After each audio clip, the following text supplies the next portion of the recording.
and welcome to the Don't You Know I'm Loco podcast. We're three cousins looking to break generational curses by sharing our mental health and healing journeys. Join me, Candy, Lisa, and Rene. as we talk about the things we're not supposed to talk about. On the previous episode of Don't You Know I'm Loco, Well, why don't you take yourself seriously? I'm like, I put others in front of me. And it's not intentionally. It's just sometimes I just get so busy that I don't feel that, like, I just don't think about the top of my head because I don't put myself as the number one person. And I learned that, from especially someone watching your guys' show where I'm hearing, like, we got to put ourselves first no matter if we are busy. Yeah. And so, obviously when you go through heartbreak or when you're going through a break, you try to do the first thing you do to try to get that focus off. And for me, that was the gym. And like I said, I never, once he told me that, like, yeah, I should tell my cousins, all right, cuz, love you, man. I love you. Because we really need to show that love, And I grew up in that very machismo way where the men did not say I love you or I'm proud of you. Still haven't got I love you from my dad. Oh. It's like, no homo, bro. But see, even that itself, why is that considered, right? Because no homo stands for no homosexual. Like, right. love between two men is gay. But why does it have that negative? Speaking of the journey, let's talk about Recovery Mountain. So I got this from my alcohol drug treatment for the from the VA. Okay. So this is where I got this from, and every time we had a session, we'd get one of these papers and we'd go through it. It was pretty cool. Like, we shared what we thought about it and just our experience. Cool. Yeah. That's cool. That's where I got the challenges from. From there. Every week we went in there. What was your challenge this week? Okay, that's cool. See, everything it's like full circle, huh? What do you notice about Trail A and Trail B? Trail A, trial and error, mistakes are made along the way, but you will eventually make it up to the top. Trail B, no problems, just a direct path to the top. Very few people can do it this way. Which is right? Like, nobody recovers the same way. Nobody goes to therapy the same way. Like, everybody's different. Not everything works for, everybody's different. Yeah, what trail do you think you guys are? I feel like you're trail B. So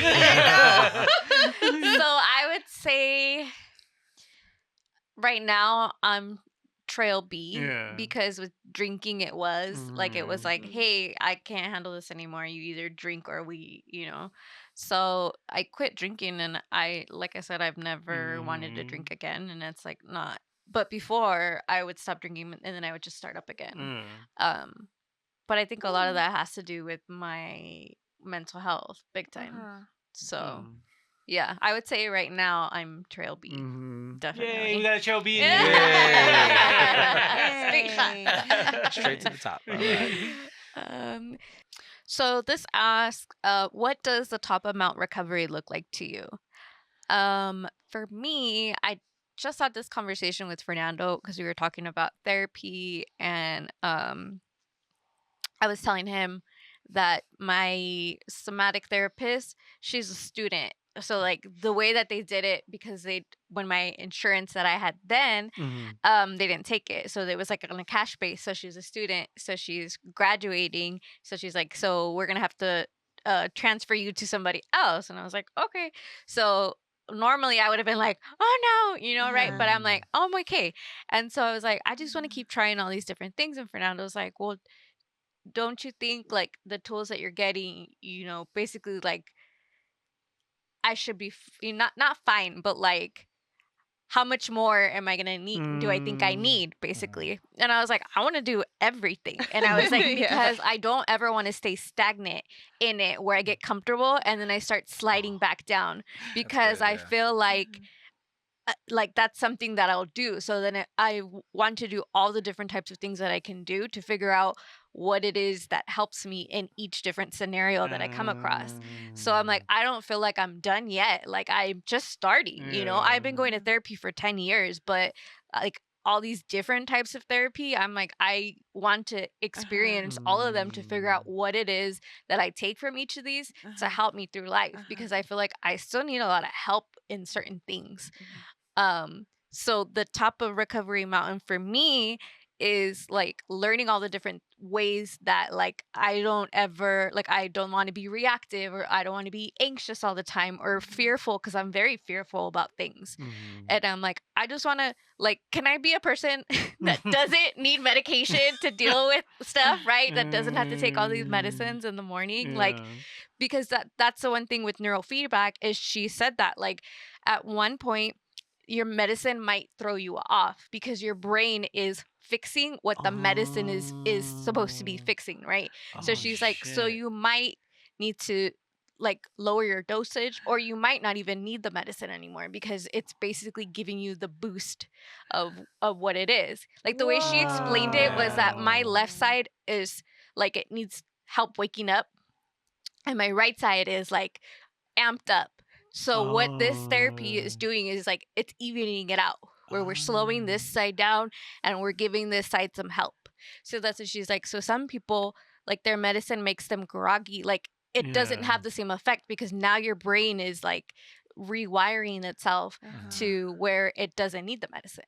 So I was like, that's the point that I want to be at, where I don't need medicine to help me, you know, like, because I can tell the difference when I don't take my medicine. Big time. And it's like, okay, so there is life without medicine. Like that is a possibility. And that's where I want to be, where it's like, I don't need medicine, you know? Good. And it's not because I think it's bad, but because it's like, no, I want to be so, what did I tell her?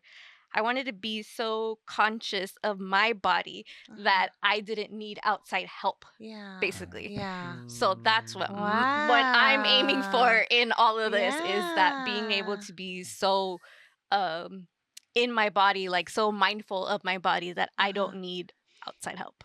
Yeah. Dang. Okay. Mic drop.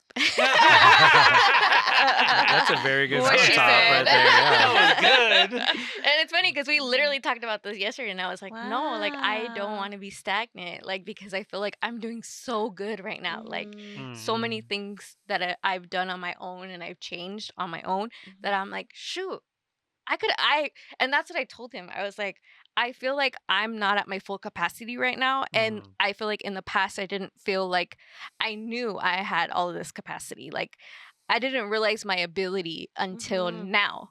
And I'm like, oh, shoot, I can do all of this, you know, like where before I would be like, oh, I can't do it. So why even try? Yeah. And now I'm like, oh, I know I can do this. And so I'm like, let's do it. So that's why I'm like, I'm going to take all the therapy. I'm gonna go down the list. That's the mountain I'm trying to get to the top of. That's it. But yeah, that's a good one. Yeah. Very good. Yeah. Thanks, guys. What about you guys? Mine would be like just being in the present, like completely in the present, and not living in the past, and not living in the anxiety future of worrying about that. Now that you say it, yeah, like try to get to that place where I don't need medicine, but I'm, like you said, keep working at it. Yeah. So I don't even know if there's a top. Yeah. I think I want to. Okay. Yeah, like just keep climbing the sucker. Yeah. See where it takes me. It's like that one hike you took us for your birthday. Still mad about that. Still mad about it. Who goes on a hike on their birthday? Right? Well, this is when I started my sober. Yeah, it was a sober birthday, so we went out there. Cool. And I said, I think we were talking to the group, and I just said, if you keep looking down and just put one foot of the forward, sooner or later you're gonna hit the top. And that's how I had to keep doing it. We're just like, I just kept looking downstairs. I was like, oh my god, yeah, it was steep too, and I wore the wrong. I mean, my hiking boots I got. It was brand new, but they didn't fit properly because it didn't allow me to put the thick socks on. So I got to wear my work boots, which are just my steel toes, like construction boots. And it was great, but it was when we were going downhill that my feet were hitting the steel toe, and I didn't put thick enough socks for those ones. So I think I had like 2 blisters by the end of that thing. But when you get to the top, I think for your saying is that just keep your head down, just keep one step forward. Sooner or later, by the time you look up, you'll be at the top. Yeah. Because sooner or later we got to the top. Yeah. Yeah, definitely earned that drink that night. It was like 9 miles, I think, right? It felt like the Trail of Tears for me. Oh my No god. disrespect to my people. What about you guys? Any input? I'm not sure. Mm. I'm really not sure. That's a good answer too. Mm-hmm. Yeah. I think for both of you guys, like I said, for me, I've never been a big medication person. Mm-hmm. Like even now, I have to have medication for an illness that I have, but I have to get it infused because I don't want to take the 9 pills, the 12 pills a day, and because I just can't. My brains won't keep remembering. Take your pill. Take your pill. I'm being hard. I'm struggling every day for a vitamin, just to get the multivitamin in. But I just know that I didn't want to take pills to rely on it. Like I can't go away without my pills. So I never wanted to be that. So I know for me that if I get to the mountaintop, I would like to have like no medication. I want to do this. I feel like I can take care of myself through therapy, and I can handle those emotions. My mountaintop, I think, would be where I'm at peace with everything. I feel like, and I know it's like, Kung Fu Panda inner peace, but it really does make sense. Like I want to be at peace with, relationships with my parents, at peace with my relationship with my siblings, at peace with my relationship with me and my kid's mom. I'm at peace with, I carry so much with me, and that's Fellow what drivers. I Road do. rage. My road rage is bad. Like I remember when people cut me off. I remember the car and the guy, what he looked like. I did DoorDash one time, and there was one guy like give me a horrible tip. Didn't he? And I was like, I want us out in the boonies, and I'll never forget him. His name was Jarek and Navarro. But like I'm coming for you, Jarek. Just kidding. But like I would remember certain things like that. I don't want to feel that no more. Yeah. I don't want to feel that anger or that like I gotta keep that in there. I mean, in my younger days, it was like the moment I felt someone had disrespected me, like I had a fight. That was the resolve, and I don't want to feel that. I want to be at peace, and to the point where like I don't know. I just want to be able to spread the peace with me. So that my mountaintop would be somewhere where I'm at peace with everything that's been wrong in my life. And when things don't come, it's like it's okay. I know that things are going to be bad. Some things we adjust, and I want to be able to just roll with the punches. Yeah. Because we're not always going to have happy moments. I think a nurse told me that once. She says happiness is fleeting. She's like, enjoy the moments of joy that you can get because you can be happy. And just like I was saying, like, we can bring a kid home after their big celebration of whatever accomplishment they did. And then we come home and we got to deal with, I'm freaking out because I'm doing this, and you have an anxiety and you got to go hurry up and go back into parent mode instead of celebration mode. Now we got to cater that. So happiness is fleeting. And so I want to enjoy the joyfulness, the peacefulness. I want to be able to just greet everybody with like, how are you doing? I'm like, I'm good. Yeah. Like work's work. Yeah. Kids are great. I just want to be more where I can smile and not have to fake my smile. That's my mountaintop where I can, like, when you see me smile, you know that I'm happy at my life. Whether I don't know, it's just more about with me. I don't want to be like I'm happy because I'm with somebody. I don't want to be there no more. Oh, yeah, that won't work. I know. So I just want to be. I want to be happy with just me, and I think that's my mountaintop. If I can be happy with just being me and being at peace with everything that I feel like that's still holding me back from growing. I think that's where it is. I'm not sure what it looks like, but I think that would be it. I say the road rage because that's my gauge of when I'm like, oh, I need to get back into it. Or when I went to therapy the first time, I don't know if I said the story, and they asked about our challenge. That was my first challenge. They're like, what was your challenge today? I'm like, what's a challenge? And I was like, well, I guess, driving in, somebody cut me off, and we gave each other this dirty look, and it was another veteran. Right. And that's my thing now, is I don't get road rage anymore. It's very rare now that I do get it. And that's how I judge it. I'm like, all right, if I get this road rage, I need to go talk it's to like somebody. building up. Built Built up. Definitely. So maybe that's your gauge too. I don't know. That could be definitely. I'm doing pretty good with the road rage. I mean, I am sarcastic as hell, so I do talk shit to everybody. That's just like, look at this guy. I'm like, and I've gotten better. I'm like, I'm not letting my anger get the best of me. I guess letting my anger get the best of me. I'm trying hard that way, but it's also, Uh, well, I guess this might come into the machismo, maybe that it is, but sometimes it's like if I don't have the anger, like, am I less of a man because I'm not No. able to be that strong, like on that defense? Like, I was telling my daughter, like, because she dates other girls, I'm like, you're gonna have to become where a point where a guy's gonna come and try to approach your girl. How do you handle that? And it's like my son, he's gonna grow up and he's gonna be like, hey, you just you can be courteous, you can try to take yourself out of the situation. But the old days where it's like, hey, nah, bro, you looking at my girl, bro? We got a problem? Like, no. Yeah. And we just you got to figure out how to do that. And so sometimes it's like I feel bad because it's like even when I show emotion, I feel like, oh, I feel weak. I feel I can't show my emotion because like, oh, now they're gonna look at me as a little bitch, and it's like Chris is always crying, because we're emotional people. I'm an emotional person. I mean, like some of my family are emotional people, and so we always get made fun of it. They're like, oh shit, here comes a crybaby, like because we get made fun of that, and I never wanted that. So it's like I know I'm letting it go, Yeah. but I'm worried like if I let it too go, will I still be the me, like when we were younger, God, we used to pray for bar fights. I was like, I pray. Look like, at me wrong. Look at me wrong. Like yeah. something happened, and like I remember, like, and then like, I remember the one time you guys did get in a Oh, bar yeah, to fight. the bar I didn't fight. go You that didn't go? night Oh, no way. because I was like a monster brawl. like I got it. It was like 11 Fuck. o'clock. They're like, "Are you coming? You coming?" I'm like, "Bro, I live in Reno Valley. You guys are in Huntington Beach," and they're like, "Oh man," I was like, "I'll go next time." And he's like, "You sure?" And I was like, "I really wanted to go," and then I found out the moment I would have gotten there, that's when it would have been erupted. Oh my and I'm gosh. and most of the time it's just to be funny about the whole bar fights. Was like I'm always actually wanted a bar fight. I just wanted to do that cool runnings where he like jumps off the bar and say "Yippee-ki-yay!" and jumping into like a pile of people. Always wanted to do that. By the time I do it, I'm gonna be at the elderly home. You can do that from their bar. And it's not even me jumping off of something. It's just gonna be falling over on people in a wheelchair. But Here's my chance. I think definitely I would love to not have that. I want to keep. It's weird. Like I want to keep the anger, but I don't. get you. You know what I mean?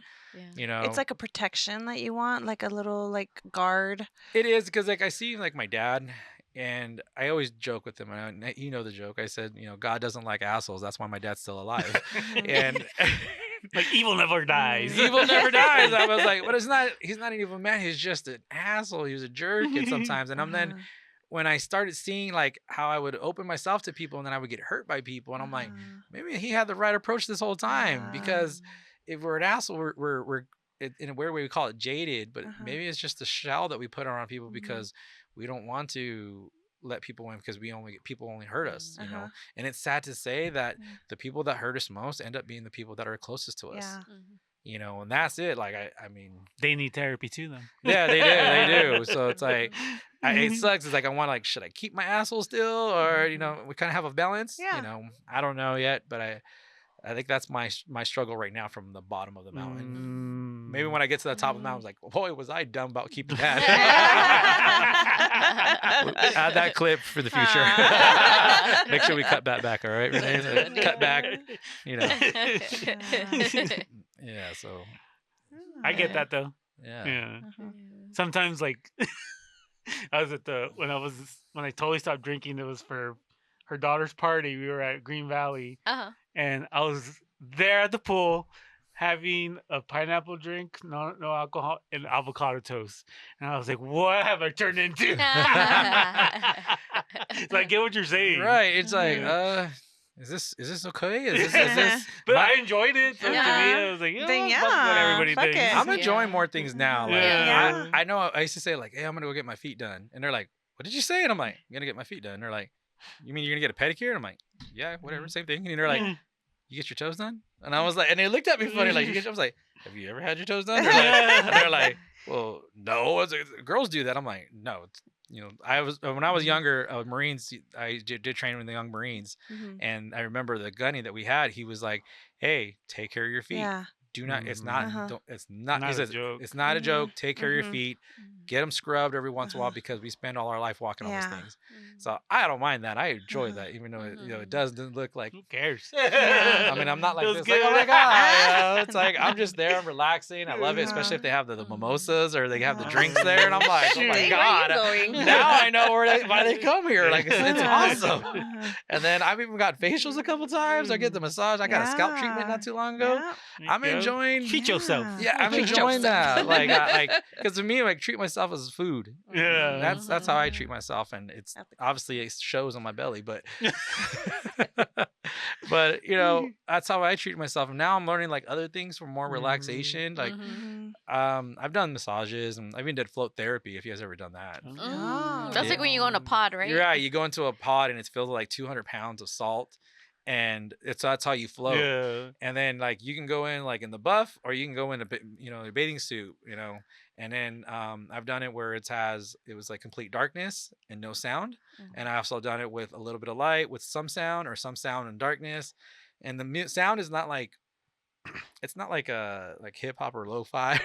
It's actually like just like almost sounds like keyboard sounds, and each sound is like supposed to help you with like energize or creating positive energy or stuff like that.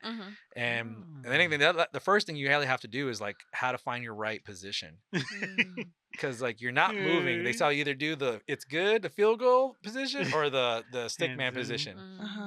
And because once you finally get into like a position, like you're set, because if you keep moving, your body will shift to hit the wall and it'll break your meditation. Okay. And then they said sometimes don't let yourself go. They'll even they give you instructions like don't go when you're meditating. Don't overthink stuff.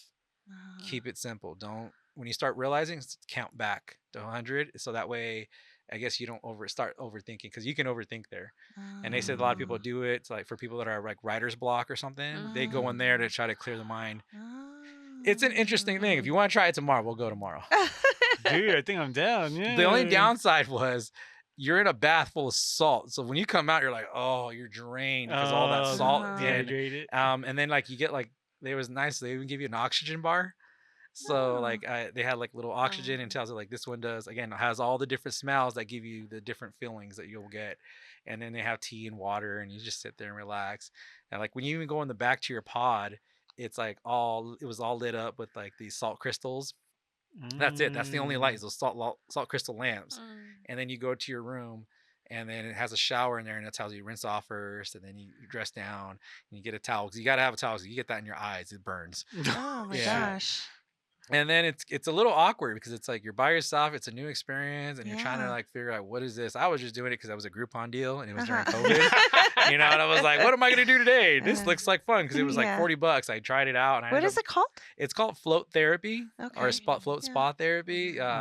They have a chain. I think it's some around here too. And so I was just trying new things that during COVID. And so that was one thing, if you guys ever wanted to try that. That's crazy. Because I want to try more things about relaxation and then trying to like bring it down. Yeah. I mean, I even thought about like the sound wave one. Have you heard that one? Where like they hit like a sound bath. Yeah. And I was like, I always joked about it, but I was like, nah, I'm curious. Like, let's see what it's all about. Let's try it out. Let's see. Just like you were saying with, with the different therapies, there's other relaxation therapies that we can help to relax and calm the mind. Because as you can see, I talk a lot. And so the brain's always running around, and I want to stop sometime and not think so much about all the different things I think of, and overthinking is probably like everybody's issue right now. But that's why I like those therapies, and getting the toes done. I don't get my nails done yet, because I always get like, if they get too long, I'm already ready trying to cut them already, and then it's like I don't like that. So by the time it's like every time I would get asked, especially with my pedicure, like, damn it, I just trimmed my toes. I don't want to do it till they grow a little longer. I want to make sure I get my money's worth, because how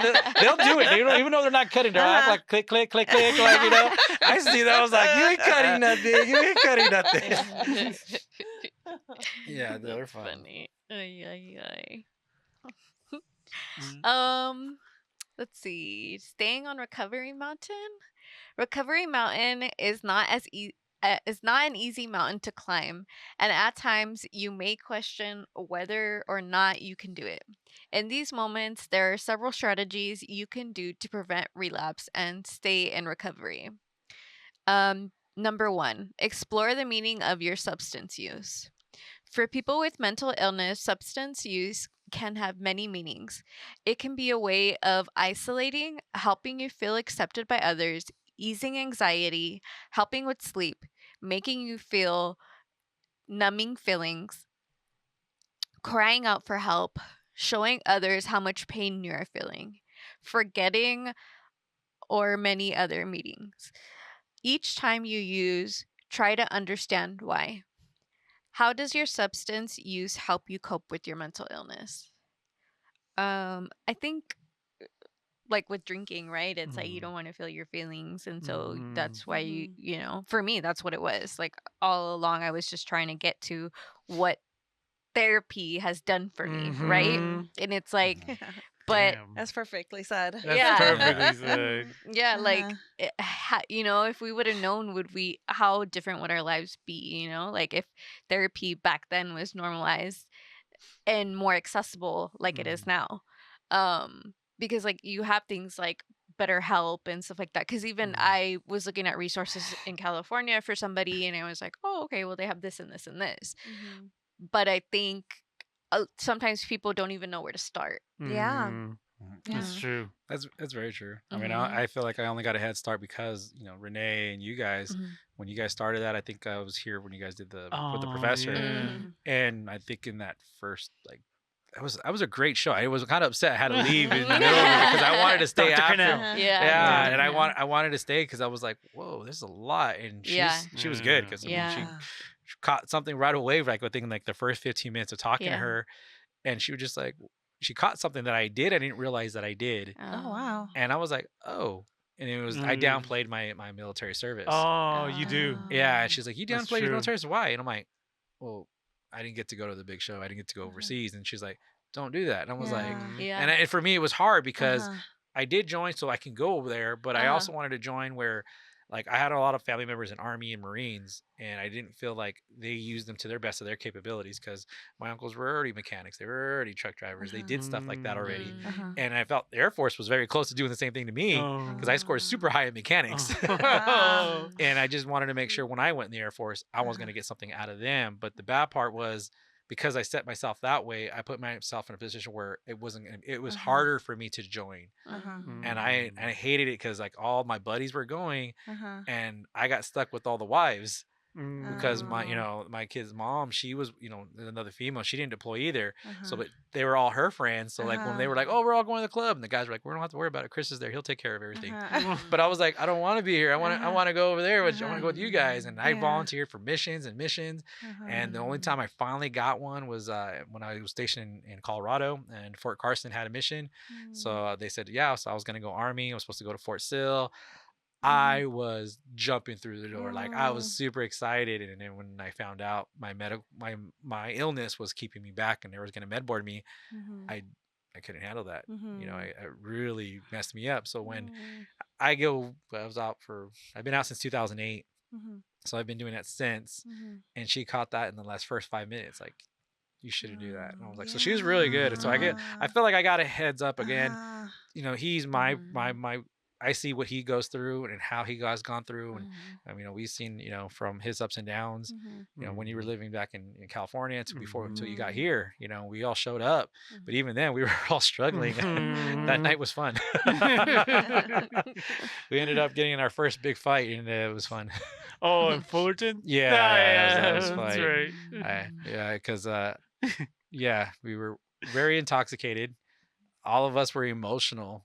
He was going through his own thing. Oh, that's the day I went to the psych ward in Long Beach. Wow. And they said, oh, you just take vitamin B or something like that. Oh my gosh. Yeah. So we kind of had like an emergency, like, hey guys. And they all got together. We all got together. We all met up. And another Army buddy that was there. And we all went to his house after. But I knew that day, like our other buddy, he was upset too because he was upset with his spouse situation. His situation, and I was upset with my situation. And so like and then when we get drunk, we would always have like a fight here and there. And I love fighting with him because it was fun. With Renee? No. Oh. With our friend, okay. Gotcha, Jimmy. Jimmy. So Jimmy. I loved wrestling with Jimmy because he's a big guy and he's strong. So we would always just fight, and I love it. But when that particular night, I partook in another substance, and I was kind of hallucinating, and I was kind of being mean, but I didn't realize I was saying everything out loud. Yeah.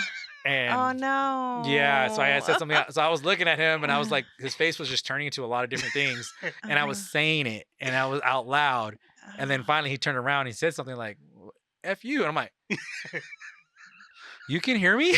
Oh my god! And he was like, "I was like, bro, things are going on," and then he's like, "You want to go?" And I'm like, and normally I would. I'm like, "Let's go, come on." And we would, because we were just, being guys. And then I was like, no, because like, why? Because I am not able to. I'm not 100%. I'm not even sure if I threw a full punch, it would even affect you because it would be like, Yeah. it would be like that. And he was upset, and I was like, no, I'm leaving. No, I'm leaving. And I ended up leaving, and they tried to come get me, but I wouldn't tell them where I was. And when they found out, like, why didn't you tell us where you were at? And I says, I only had $7 and I went to a taco shop and I didn't want to to share my tacos. He was like, I didn't want to like, oh, here's a taco for you. I was like, fucking shit, I didn't want to share my tacos. I was upset with you guys. And so he was like, he was so bad at me. He was like, seriously? Is that the reason why you didn't let us come get you? And I said, yeah, I didn't want to share my tacos. He was like, how did you even find the taco shop? And I was like, we were driving and I just remembered there's a taco shop right there. And then when I was walking down, like it was like a mile and a half away, I like, it's kind of like, what was Beer Fest? Like you get drunk, you remember more. And I remembered how to find that taco shop. And then, yeah, that was like our only big fight that we ever had. And it was just because we were all going through so much emotional stuff. We were there to support each other, but we were like, in the end, it was about to like where we were both going to fight each other because we were just so like, we don't know what to do. And Renee was like, I'm going to go sit down while you guys go fight. And we're like, okay, we're going to go fight. And that's all we were like dumb little boys. That's what it felt like. We were just like, we're going to go fight now. I'm like, okay, we're going to go fight. We'll be back. And then we'll go back and we'll come back a little scratched up, bruised up, a little blood. And we're like, that was fun, right? Yeah, that was fun. Yeah, that was cool. And then back to normal. And we're like, that's just how we were. But I feel like now we're all healthier. Yeah, I think so. Yeah, we don't have fought in a while. I think the last time we fought recover. I mean, we had some great times when we would fight. The time he was drowning me in the river. I was being mean again. And so I had made a comment where I was like, I didn't understand something. He was just like, shut up, you're calling me fat. I'm like, oh no. And I was like, you're not fat. I'm just wondering, like, why is this going on? He was like, it's because, so he's getting angry with me. And at that time, we had, we were sitting at the river. Like, our entertainment of that day was watching people float down the river and get stuck on a rock and then how the helicopter come rescue them. Oh, that river. Yeah, that river. And so, like, and he came up to me and he got mad and he started like drowning me and he's like, am I still fat? I'm like, you're still fat. And then he pushed me back down. And I remember that. And then the whole time, like as he's drowning me, I was like, wait. He's like, what? I goes, my sunglasses, they're going down river. And this guy had eagle eye.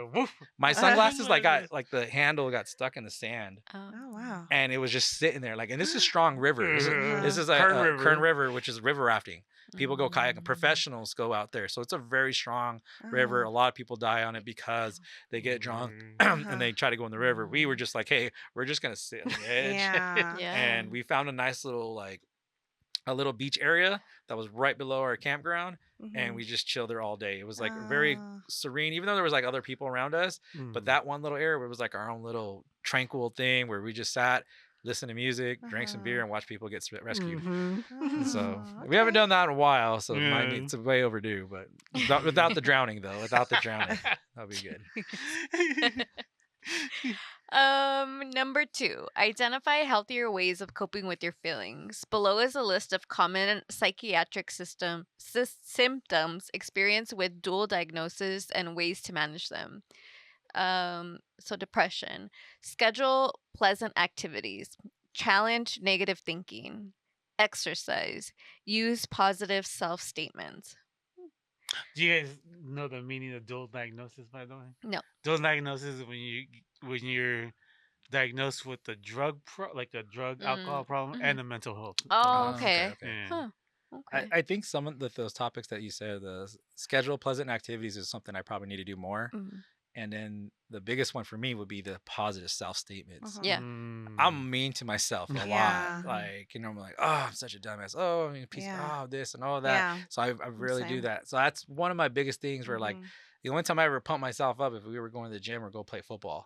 Like, because that's where you're like, you had to believe like you're the biggest and the strongest because you're going up against people that weren't bigger and stronger. So that was the only time I ever gave myself positive statements where like, where I believe myself. Other than that, I don't do that in my waking life. So I think that's a good one. They say even if you joke You're right. joke about yourself that your brain doesn't know the difference. Yeah, and So I you can't joke even about do that. myself all the You time. do. I do. Like I used to tell people, my Ah. mom said like all my kids went through an ugly stage. Chris just stayed in his. You know, that's why I had to work on a Colgate Smile because I didn't have nothing going out for me. Oh So my Oh my god. gosh, Chris. my mom never said that, by the way, but it was just always a great joke that I love. And I was like, I'd rather get the laughs, but she did say like, oh, you just went through. She would always joke around when like, oh my god, you let me look like that. She's like, well, you just went through an ugly stage, you know. And it was always like a cute thing. And I was like, did I get stuck in mine? And she was like, yeah, I think so. Anxiety. Use relaxation techniques. Challenge thoughts that cause worry. Gradually expose yourself to feared but safe situations. Hallucinations. Distract yourself with other activities. Accept the voices or other hallucinations without giving them undue attention or control over your life. Use relaxation to tolerate the distress. Sleep problems. Do not use caffeine in the afternoon. Avoid naps. Go to bed at the same time each night. Oh. And develop a pleasant nighttime routine, such as reading or watching TV. I love naps. But I noticed I haven't been taking them as much as I used to, so that's probably a good thing. I don't sleep very much, so. Yeah. Well, I have a toddler in my bed. Oh, Like shit. this morning, I woke up to a diaper that overflowed, so I had to like take care of that like, at 4 this morning. But I think the sleep's really important. I mean, Oh, sleep is super important. I don't. Yeah. I have a really. You guys ever like hear that saying? If you don't sleep, if you don't dream, you're not sleep. You're really getting good sleep. Because when you dream, I believe it's like that's when you go into REM, which is rapid eye movement, and that's the deepest form of sleep. And I think like at one point, like some of the smartwatches were tracking how much you would get REM sleep compared to how you were not getting REM sleep. And I had test try that with my kid's mom when we were together. She had it watch, and I'm like, oh yeah, and I was like, I barely got like 4 hours of REM sleep. I'm like, you got what? 4 hours of solid sleep? Like she's like, yeah. And I was like, oh my god, that's amazing. She was like, why? And I'm like, I'm pretty sure I don't get that. And then so we put the watch on myself, and she was like, how much did you get? Like, oh, I bet you got like 6 hours. I'm like, nope. 5 hours. I'm like, no. And then she was like, oh, but you're getting closer to the number. She was like, what is it? And I says, I had 5 minutes of REM sleep. Oh my god. Because I don't sleep all the time. So it has a little bit has to do with like my snoring. A little bit has to do with the fact that I'm just not a heavy sleeper. And then plus I have a kid that's always kicking me in the back, so I don't sleep. So I rarely ever dream. The only time I dream is if I hit the snooze, and between those snooze buttons, that's the only time I can go back into a deep sleep. I have vivid dreams every Really? night. I don't have dreams. Last night, actually, you and Jimmy were in my dream. Oh my god. Were we fighting? Oh my gosh, so funny. We were escaping some gangsters. Oh my gosh. At my tia Selena's house in the backyard. Oh my god. Yeah, so that's a funny one. That sounds fun. 3. Find new ways to have your needs met. To develop a sober lifestyle, you must develop new ways of getting your needs met that do not involve using substances. Common reasons for using substances include the following: socializing with others, feeling accepted by other people, feeling good, escaping boredom, dealing with bad feelings, having help with sleeping, and having something to do and look forward to. That's so true. I think Right? checked It's all like of the them. socializing one for sure. socializing one. Socializing Yeah. and like escaping. Feeling good. Yeah. I had a saying when I was really into like all my drugs that I was doing, where it was it feels good to feel nothing. And that, now I think about it, I'm like, that is so unhealthy. Yeah. So unhealthy. I Definitely. think it's like I try to so my now that weed is legal, so the kids very talk about it, and and I always tell them that you're gonna have a different relationship with weed as you grow up, and they're like, in the beginning when you're a kid or when you're having it, it's fun, you're doing it with your friends and you're partying, so it's That's a true. social thing. But then slowly but surely we start using it, and allegedly I used to do it, but but I realized what I was doing it, like it says, recognize why we did it. And one of the things I recognized for me was I was, without all that anger in me, I was able to be a better dad. I felt like, where like, I was like, hey, I'll play with you. I'll play all the little geese. I'll be goofy with you.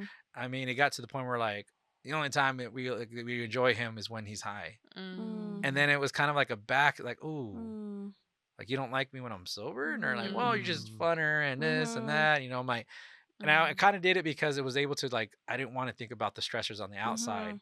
So it was a blocking. And then I didn't realize, I was like, oh, this is not something was supposed to be fun. It was supposed to be like, Yeah. have a beer at the end of the day, just one glass, just to relax. But you really can't do that because it gives you that effect right away. One beer doesn't always give that effect unless you're on an empty stomach, you know. And even then, it's like, depending on the beer, you know, same thing. But and same thing with weed. It's like, once you take that one, you know, the couple hits, you're gonna get the effect right away.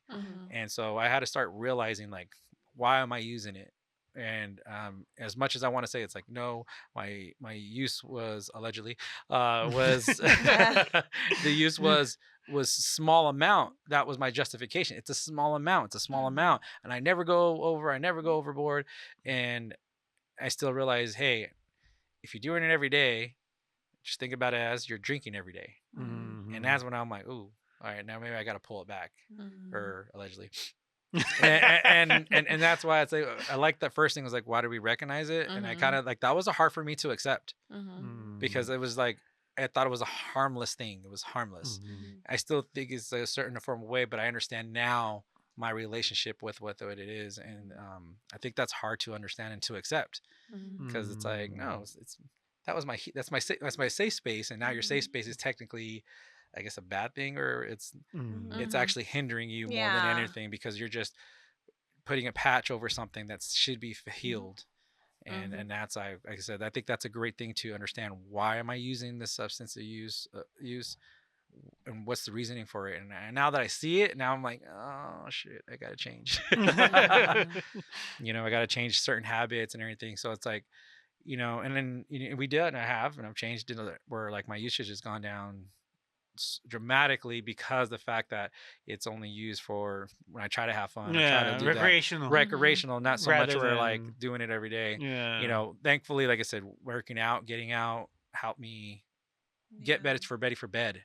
You know, working out, you know, having a full day where, like, my body's exhausted, because I always felt like, because my, you know, being a Mexican Native American, we're destined to be blue collar workers. That's what my family always says. And men in our family are blue collar workers. We're not white collars. And that being said, they would always say, is because we have to work our body to sleep. We have to, we got to, that's the type of men we are. We got to, if we don't have a hard day, we can't sleep. And I noticed that about my dad. Sometimes he wouldn't, if he didn't have a hard day, he would be restless and he would go do extra stuff. Oh shit! Like, I never understood. My dad was again, you'll hear my stories about my dad. But he worked 10-hour shifts in construction, and he worked day in, day out. And then he went to relax at the end of the day. He would go gardening in his backyard. I'm like, bro, you're going to go dig more holes? Like, I was like, come on, go sit down on the couch. Like, nah, I was stuck in the truck all day. And like, and it was because I would hear that. And I never noticed it was because I'm stuck in the truck all day. That was what I should have heard. I'm stuck in a truck, because now that he became a boss, he didn't get to go play in the dirt like he used to. You know, they used to call them dirt dogs. They love to go play in the dirt. They love to get dirty, love to get physical. And when they take that away, they get like, they don't have that, you know. So yeah, we definitely trying to understand more about that. And I think those are some really good helpful hints for anybody. Definitely. Number 4, avoiding high risk triggers. Below is a list of common risk situations and ways to manage them. Fill your own high risk situations at the bottom of the table. You can do this at home. How to deal with some high risk situations. Being in social situations involving offers to use substances. How to cope. Decline in a firm voice. Don't make excuses for saying no. It invites debate. Repeat the refusal if needed. Offer an alternative activity if the person is a friend. Tell friends and relatives about the importance of your sobriety and ask them to respect it. Leave the situation if necessary. Craving to use substances. Distract yourself by doing something that focuses your attention elsewhere. Use self-talk such as I can cope. Use relaxation techniques. And pray is the last one. I actually have a sheet downstairs I got from the program, and it's like a sheet that you fill out every time you get a craving, and you rank it. And yeah, I'll give it to you guys if you guys want one. That's cool. I'll put it up on the. Yeah, that's cool. Maybe on the website too. Yeah, Nice to have. definitely. Yeah. 5. Be aware of your thoughts. Noticing your thoughts is the first step in preventing a relapse. There are 3 main thoughts that lead to substance use and relapse. By identifying these thoughts, you are aware of them and able to stop them before they lead you to relapse. Number 1, I'll just have one. Number 2, I can handle this alone. Number 3, I don't care. I think Sunday was I don't care for me. Uh-huh. I was just like, fuck. I think everything that happened with my Yeah. sister, I You have just a lot kind of going just on. Yeah. woof, Mhm. collapsed in on me. Mhm. No excuses though. I'm gonna get back on it. Number 6, a lapse is not a relapse. Many people who have a slip or a lapse beat themselves up after using. They attack, reject, shame, and yell at themselves. They view their use as a failure, and so they continue to use, telling themselves, I've already used. What's the point in trying to quit now? This mindset leads to a relapse, which is when you retreat down recovery mountain and become active in your substance abuse, which leads to declines in your mental illness, forgetting or choosing not to take medication and attend therapy. A slip or lapse is a period of using substances that you are able to stop before you begin to experience the consequences of the substance use and mental illness. It is important to remind yourself that even if you slip, you're able to stop the use and remain on recovery mountain. The end. uh, I think with the don't beat yourself up is like giving yourself grace. Like shit happens, pick yourself up and and start the new day. Like Yeah. Because I do think a lot of people are like, I relapse. I had one drink, I relapse. It's like, wait, no, you can get back, Keep keep going. going. It's okay. Yeah. Happens. We're Yeah. human. Yeah. We mess up. We're not perfect. Yeah. And we've never claimed to be perfect on this podcast, by the way. No way. We No. fuck up Learn just like from us. everybody else. Yeah, exactly. But we have the tools to continue up the mountain now. Yeah, Before we definitely. didn't. Uh-huh. Yep. How do you guys feel like after all this? Does you feel like it brought you guys back closer together? Oh, that's for sure. Definitely. For sure. I think we understand each other a lot more because we like as cousins, yes, we know each other's life history, but we don't really know each other individually as who they are as a person or like what trauma or what, issues that they've been dealing with. And then it's cool to see, for me, it's cool to see the growth in you guys and like we do help each other out and stuff like that. So, and then even being and starting this podcast is like we're vulnerable and we put it out there and it's like sometimes that's all somebody needs is to be like, hey, you're not alone in this, like we've gone through this, like we're still working on it. Like that's crazy because like when you guys first talked about it I was like The and podcast? now I'm the one that's like and now I'm the main voice of the podcast because nobody lets me take time off. No. I again Very tried to be exciting. like, you guys can record without me. They're No. like, nope. I'm like, okay. Not gonna happen. I think it's amazing. I wish, like I said, my cousins, we don't live close with each other. And even though you guys moved all up from California and then you guys are like all here now. So I think that's pretty amazing that you guys get to experience that. And I remember, like I said, from the beginning of your guys' shows, it was, again, you guys put yourselves out there. That's a badge of honor right there. Sometimes That's I a badge can't of watch. bravery. I Right? can't watch the first few ones. I can't watch Like those some. actors that don't No. watch themselves. But I mean, no, it's again, you don't have to watch because you already experienced it.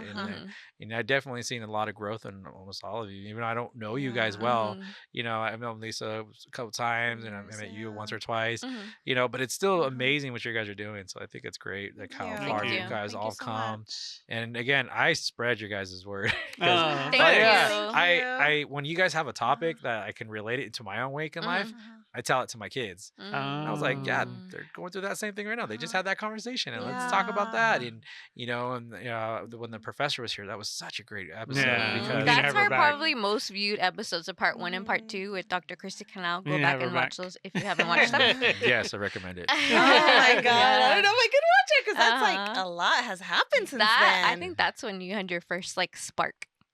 Yeah. I feel like you had a breakthrough that one because I Maybe I remember. should go watch it.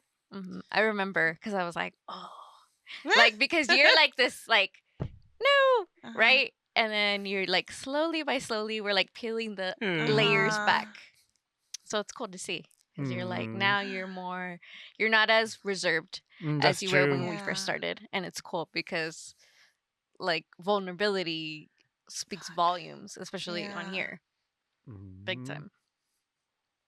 But anyways, are you guys ready to get deep? Yeah.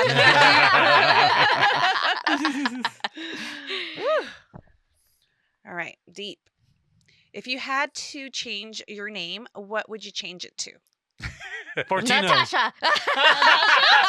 That's since I was little. That was always a name. I was like, I wish my name was Natasha. But now we had it ready, both of us. Oh, yeah. You did. You guys were really fast. Literally, since I was little, I was like, Natasha. Because growing up as Candy, like, I got made fun of. Even today, the IT guy was like, it's like candy. I was like, oh my God. I was like, soundtrack to my life. And he's like, what? I'm like, do you know how many Candy songs people sing to me? And he's like, oh, even like Fernando is like, I don't believe that's your name. Show me your ID right now. And I literally pulled out my ID and I was like, that's my name. And he's like, oh my God. But I love my name now because I'm like, I was named by my dad and I'm named after my abuelita. So I love that. And then like in Mexico, they would ask me like, oh, is it short for Candelaria? And I was like, oh, yeah, but that's not my, that's not my legal name, but that's where it comes from. So I was like, oh, cool. But yeah, Natasha was the name. Is it like Natasha, like the Roman style? Like Natasha? Or is it Natasha? No, I like the first one. Okay, the Russian style. All right. Some sazon on it. Some Fortino. Fortino, like grandpa. Fortino. I love his name. If I had a kid, if I have one, hopefully not. Just kidding. Fortino, yeah, I like that name. I always thought that was cool. Name. Fortino Salcido. I did have one, but it was for dumb reasons. I always just joke like, "What's your white boy name?" Like, and they're like, "What? Like, what's your white boy name?" Like, if like, because you have a lot of Hispanic cousins or whatever. We all have like sometimes like my uncles all have nicknames, but I never knew their actual names because they were because of their nicknames for the longest times. Like there's a Conchos, there's a Pico, there's a Coco, there's a... Those are their names. Those are their names. I thought so. And then there's like Sammy, and that's it. Like, I don't know what happened to him, but my uncle got Sammy, But like, and I even have great uncles where they even had different names, and I didn't know their real names until I grew up older. So I used to joke because I never liked my name because my mom was trying so hard to keep me out of the gang life. And because of how my family was like, how they were, she says, I want to raise a little white boy, not a Mexican. So like when she raised me up, like she's like, I didn't put you in normal clothes, I put you in all Oshkosh Bigosh. I had the British Knights, the black and white ones, like she did that. And because my name had jumped around. It was supposed to be like Gilbert, one was one of them, but then my dad's like, no, that was like, no, I don't want that name. And then it was supposed to be Michael, and my dad said, no, I'm not that name. And my mom was like, well, I don't know. So he wanted to name me my dad's name, and I was like, no, we don't want another name like that. So he gave it to me from middle name. So I have my dad's middle name, and then so my first name is Christopher. And the reason why I don't like it is because it's such like I hear that name all the time. I got another Chris in my office now. There's like 3 Chris's in the office, so we only go by last name. And even around our friends, even though because we're military, a lot of us still call me Partita. They didn't call me Chris all the time. Only until recently, now that we're just between us, he'll call me Chris. But it was always, oh, where's Partita at? Yeah. For a long time, we heard Partita. Yeah, that's how you Chris. I don't even notice. Rarely. It's like you don't really hear it. But even then, Jimmy will call me, "Oh, Partita, what's up?" Partita. And that's even in high school, I always went by that because I didn't like the name Chris. And so I used to joke around saying like, since I have a white boy name, I'm gonna change it to a real white boy name. And I named myself Parker. And the reason why I came up with Parker was because it's like the first 3 letters of my last name, and my first 3 letters are technically Parcher, so I ended up getting Parker. And so what is funny when it's like when I'm playing video games, my alter ego is Parker. I thought it was like Spider-Man. Well, something. Peter Parker is his last name, yeah. So, but that's another podcast. We could talk comics after the day. if I could change my name, I wouldn't want to change my name. I know, like growing up, I had a hard time with people pronouncing it and calling me Alyssa, and that would drive me nuts. I hate being called Alyssa. Actually, that's the first time I've ever said that. Really? But because I just went along with it, and I'm like, okay, whatever. Just I don't, whatever. But I was also named after my grandma too, which was Elisa. But I do go by Lisa. So, but I like Lisa too. Yeah. So my sister, her name is Elisa too, and we always said Elisa. Elisa. And then when we got to school, like we would get upset because we would see her friends, and they would call like Alyssa, come here, and we're like, it's Elisa. But it was funny because we call her Ali. That's her nickname is Allie. Allie. So everybody knew her as Allie, but we call her Elisa, and that's her name. So yeah, I know that one. Was it double S or one S? Double S. Ooh, like me. Oh, you know what? The tech that I saw at the look, she's like, "What's wrong, Mom?" Yeah, she heard my voice. The tech that I saw on Sunday, her name was Elisa too. And she was Latina. 2 S's, and I was like, oh, yeah. I didn't know any of them until I know that. So I was like, oh, as like an adult, I saw Yeah. more Elisas, but yeah. I was always worried about naming my kids Hispanic names. And the reason why I said that, and I know it sounds horrible, is because I knew like, well, my kids are not going to Mexican schools. And they're like, what does that mean? I was like, because at one time the kid's mom was like, hey, I want to name her Alejandra. I'm like, Alejandra. And I was like, Alejandra sounds great. But when you go to school, you know her name's going to be Alejandra. Alejandra. Yeah. I went through it. I remember when I used to live in Downey. And then, you know, all these poor kids, like, you know, Latin names were getting murdered by like, the Italian teacher we had, or this country teacher, she couldn't say it. Like, you know, Geronimo. Like, I was like, I remember Geronimo. I'll never forget that name. And I was like, how the hell? Was your parents just jumping out of a plane when they got you? But yeah, like they would just butcher their names. And I'm like, I didn't want my kids' fight to be constantly trying to tell them how to say my name. So I did try to, when I do make the names for my kids, like I wanted to make it like a powerful name. Except, so I originally started to do it like after their music. So I just when Candy's like, damn it, just like Candy. My daughter's name's Delilah, so I was like, hey, they're Delilah. That's where she got it from. Beverly, we always sing that song Beverly Hills to her. Beverly Hills. Weezer? Yeah, Weezer. Lonnie was Leilani was supposed to be Layla because she was supposed to be named after Layla by the Eric Clapton song. Layla, you knock me off. It's an old song, probably before your time. And so yeah, I feel like names are powerful. Yeah. Because my middle name, I never like talking about it. What's your middle name? I don't like talking about it. You just said it. My middle name is Dwayne. Oh yeah, yeah. So my dad's name's Dwayne. So so they used to call me Little Dwayne, and I hated that name. Oh, it's Little Dwayne. It's Little D. I was like, no, don't call me Little D. I don't want that name.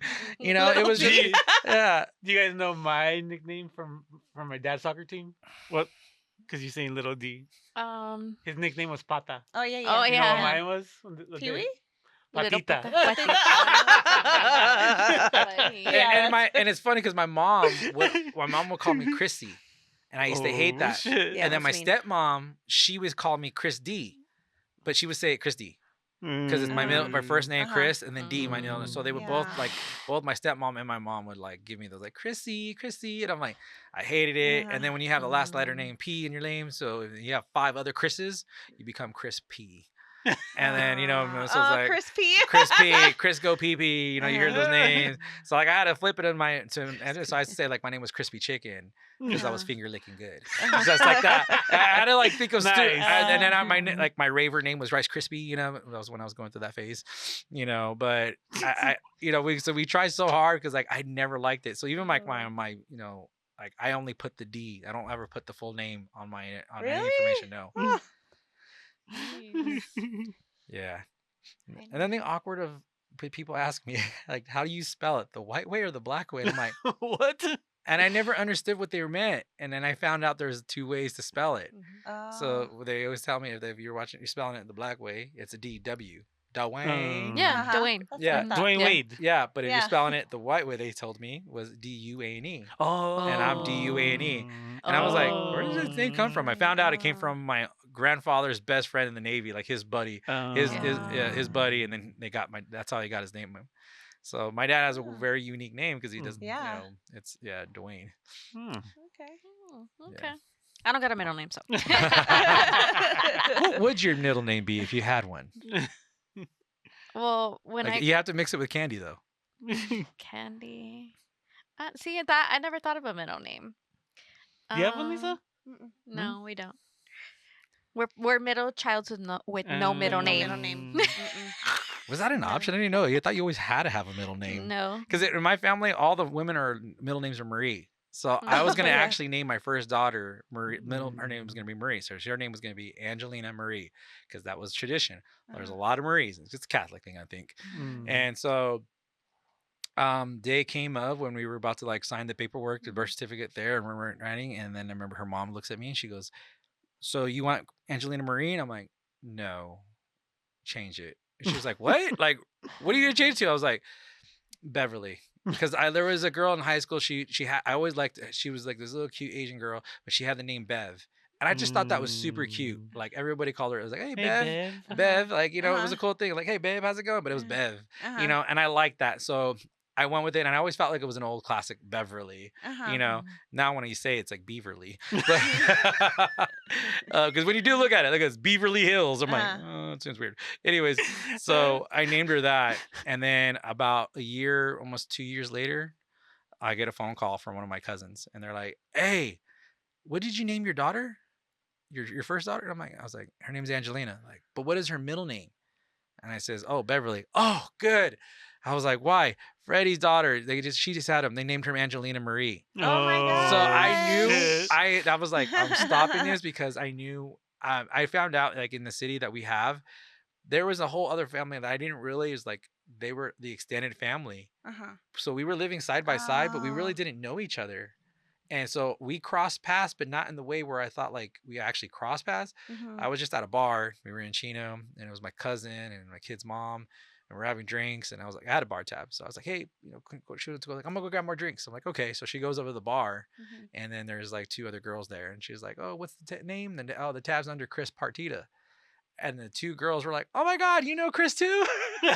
And she was just like, "You guys know him?" Like, "Yeah, we were just here last night," and I was out the night before. So like, she was like, "Oh, really?" Like, she was like, "Is it that guy right there?" And she goes, "Oh no, he was younger." And I'm like, well, "There's a guy in my neighborhood, like my city, that has the same exact name." Well, in our family, we have 2 sides, like 3 sides actually. My great grandfather and his brother, and then a cousin. Well, the brothers' family, we really didn't see them a lot. So because our families were huge. My great grandparents had 12 children, and 11 of them made it to adulthood. And so that's why it's like we're such a big family that we had a funny. My dad said a saying where you're either going to be married to us or you'll be buried next to us, because we're everywhere. We were and they even told me, "Don't date a girl in Chino. Like, do not date a girl in Chino. There's a good chance that you might be related to them." And I was like, funny. And it was because I remember, like, I'll never forget. It was 6th grade. I had a crush on this girl. Actually, I'm so sorry to cut you off, but I really, really gotta go. Oh, sorry. I really, really gotta go. Oh, no. Well, thank you guys for having me so much. All right, guys. See you next week. Thank you guys for having me. Bye. Thank you for joining us. If you are in need of any medical assistance, please contact your local provider. If you are having thoughts of suicide, please call the National Suicide Hotline at 988. In case of emergency, call 911. See you next week as we talk about the things we're not supposed to talk about.